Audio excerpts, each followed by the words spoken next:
What's up, guys? So back on the 58 for a little bit here tonight.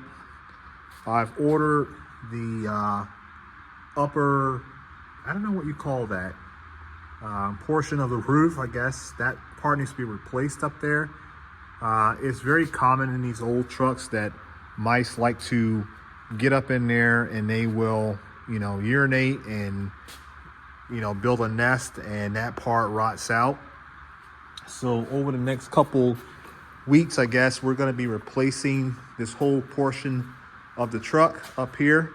You guys are going to get to follow along. We're basically going to grind that edge out there. We're going to remove all of the, what do you call them? Spot welds. And we're going to pull that whole piece out. We're going to weld that all in.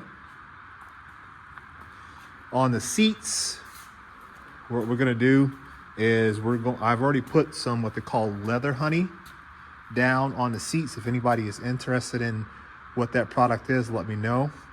But we already put the leather honey on the seats rather, to try to rejuvenate. These seats came out of a 65 Lincoln Continental.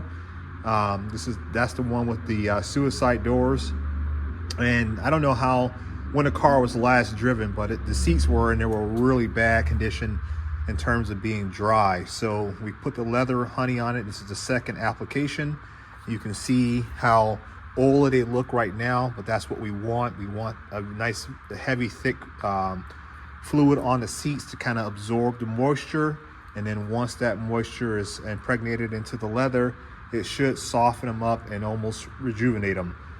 When I came out today, they were looking pretty dry from the first coat, or at least I would say, 60% of the seat wells rather, looking pretty dry.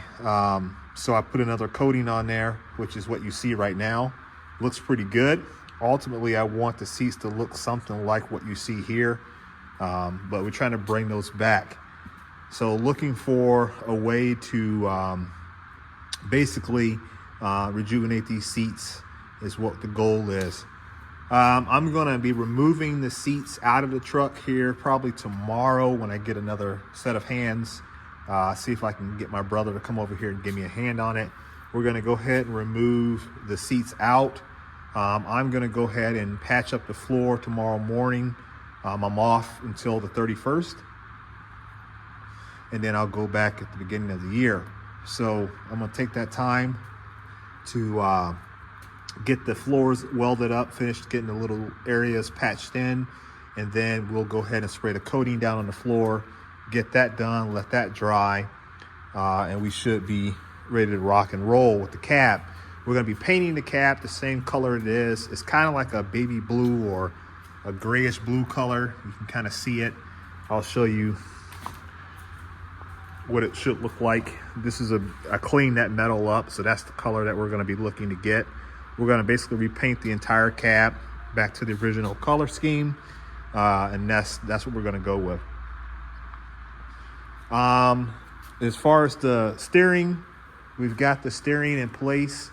We've got the steering shaft cut down to size. I need to order a steering rod so that it will join up and meet the steering shaft there at the very bottom. And then I think we've got a pretty decent angle. Before, when I set the cab on the chassis, it was not far enough back. Luckily, a bunch of people on Facebook and the various groups that I'm a part of basically said, hey, look, move the cab back and it should fit a little bit better. We're also going to pull the engine out tomorrow, and we're going to go ahead and mate the transmission to the engine. I've got the converter, stall converter, and all that stuff ready to rock and roll. The flywheel and everything is on the back of the engine already, so we don't have to worry about that. All we have to do is make the 4060 transmission to there. Looking at everything roughly, once I get the transmission and the engine made it together, we're going to put it back in, and then that will let me also know, do I need to do any type of modification to the cab in terms of the creating a bit of a tunnel on the truck, because I think I'm going to need to do that. I'm pretty sure that's going to be a requirement. As far as the engine goes, still need to order the wiring harness for the engine. That's going to be coming through Painless Performance. They're going to be making a wiring harness. We already have the computer, the ECM, ECU. That's sitting over here in the box. Here's the ECM. I gave Painless that's sitting on top of my old car there. I gave Painless Performance the service number off the ECM to make sure that the wiring harness that I'm ordering is the proper wiring harness for that engine and that ECM, and it is. So that's part number 60502. This is a 4.3 liter V8, not V6. The V8 is what was on the S10 chassis originally, and so we're swapping it with this V8. This will give us around 200 and some odd horsepower, which is a lot more than what was on this truck originally. I think it had like a 270 or something like that, and I think that had like maybe 130 horsepower according to the plate on the vehicle. So this would be a marked improvement for this vehicle. This came out of a 96 Chevy Impala, I think is what the engine was out of. It only had 5,000 miles on it for those that are getting familiar with this channel. So we need to run it. I've been told that the engine is a good engine. I pulled the valve covers off the engine, checked the rockers, all that kind of stuff. Looks brand new, still has all the factory paint markings from when they assembled the engine. I dropped the oil pan, checked everything underneath the engine. The bottom half of the engine looks really good. We also pulled all the spark plugs, checked the cylinders, make sure that looks good. The cylinder still has the hatch marks, so I know that it hasn't been ran very, very long. But the engine did sit since 1997, so it's not been in the vehicle for that amount of time. So we're gonna have to go through it and just make sure everything is right on it before we fire it up. I got a buddy of mine who's part of my MC who's gonna come over and help me get the engine running, get all that stuff kind of worked out, because I've never swapped an engine before. I never pulled or installed an engine, so that'll be a first. I need to get the bolts for the engine mounts. I am using the original engine mounts on the chassis. The 4.3 liter V6 and the 4.3 liter V8 utilize the same engine, or the same engine mounts, so that's a good thing. I think we have enough clearance. One of the things I was looking at is because we're running manifolds right now, exhaust manifolds. I was looking to see that we will be able to hook up an exhaust to it. Looks like we will have enough clearance for that, so that's a good thing. The brakes, like I said, I'm looking at the Motion Raceworks. They got a couple different options out there. I'll be looking at that in order to get the brakes and the accelerator pedal and all that kind of stuff hooked up. That's going to be another process there. We maintain the steering box. We have the steering pump, everything like that is ready to rock and roll. We have a fuel pump. We have an alternator.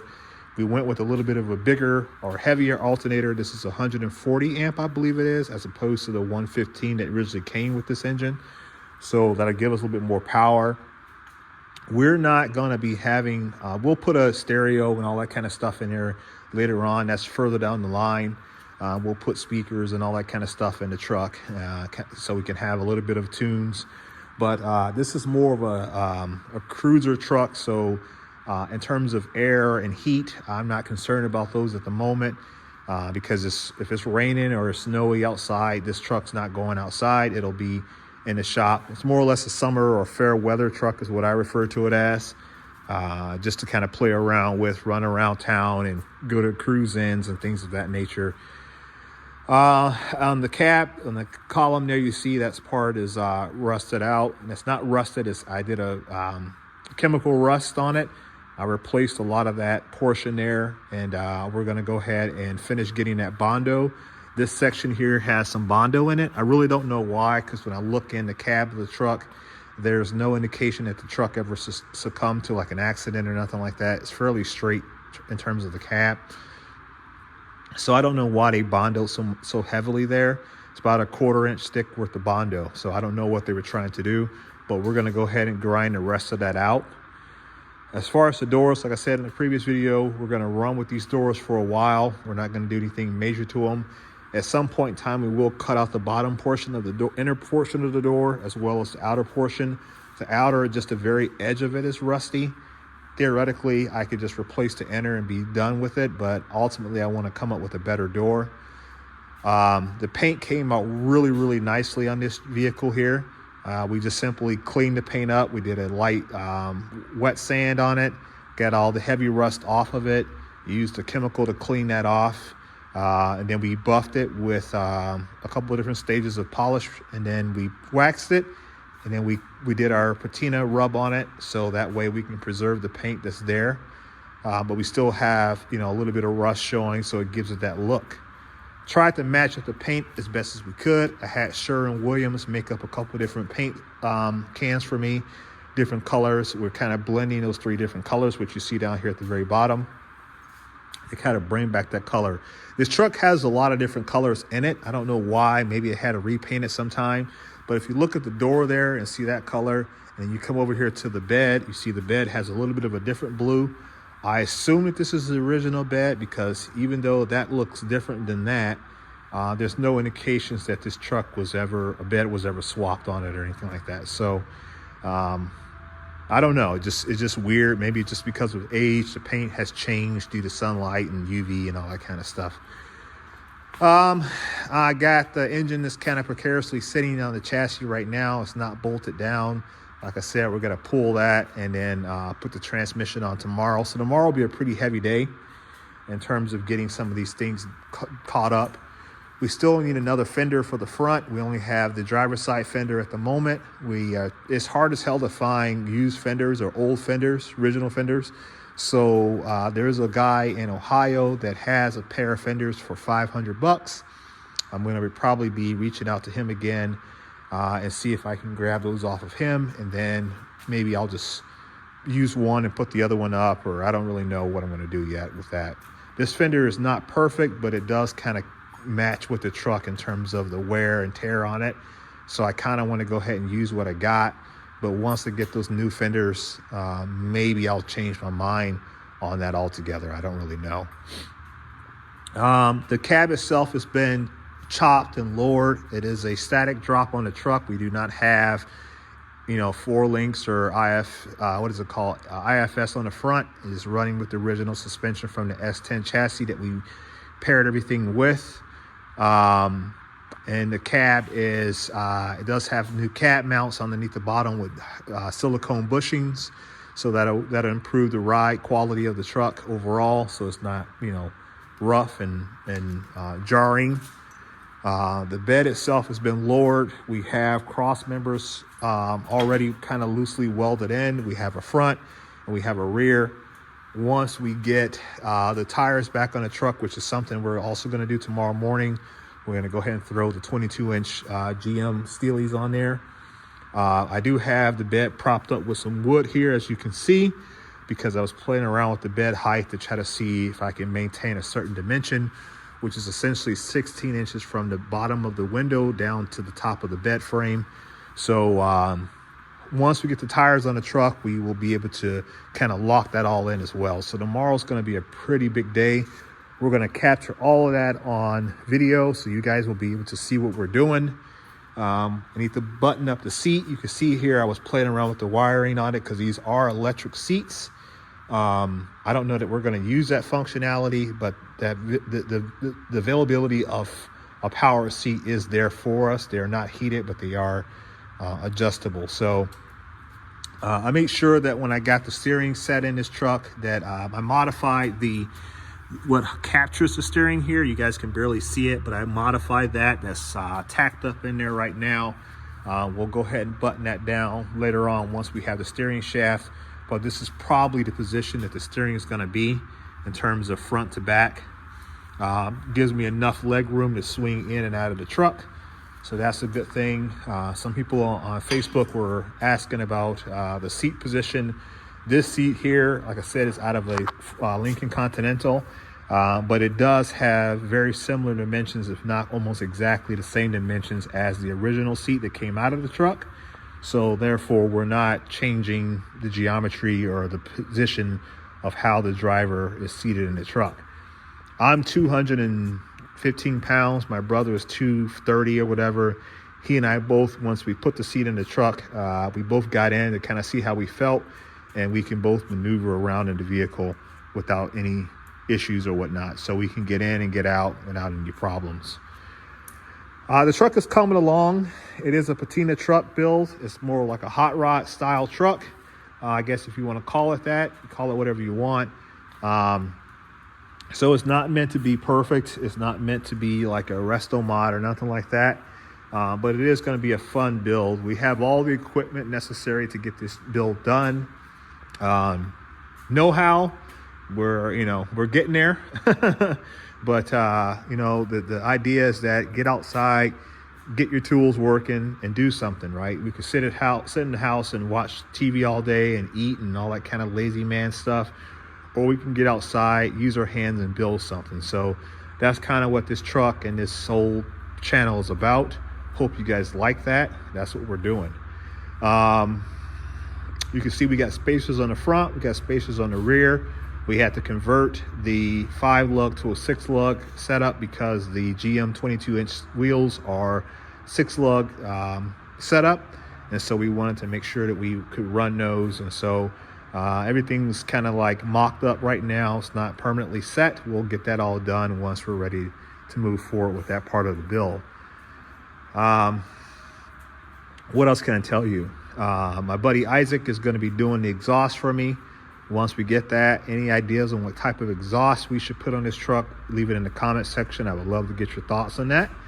And we'll go from there. So overall, really happy with where we're at right now, but I can't sit idle, so I got to keep this project moving along. And so you guys are going to be following along with this build. Like I said, you got input, you got the ability to give input and insight as to what you think we should do. I'm really looking forward to that type of feedback. So, all right, guys, that's all I got for you tonight. And hope you like where we're at. Give me some ideas about where we should go. And I'll catch you guys on the next video. All right, peace.